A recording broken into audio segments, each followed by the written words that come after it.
नमस्कार करण्यासाठी या राहेरला आलो आहोत।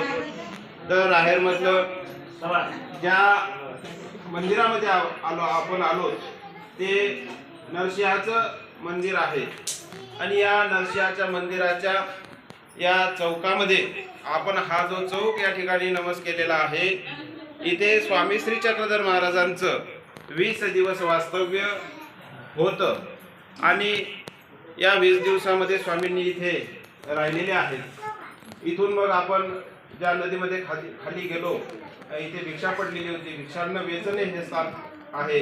त्याच्यानंतर आपण नदी पात्रामध्ये गेलो, स्वामींनी सांगितले की नदीच्या तीरी भोजन कीजे, तर त्या पद्धतीने स्वामी तिथे भोजन करत होते, म्हणून ते भोजनचं स्थान आहे।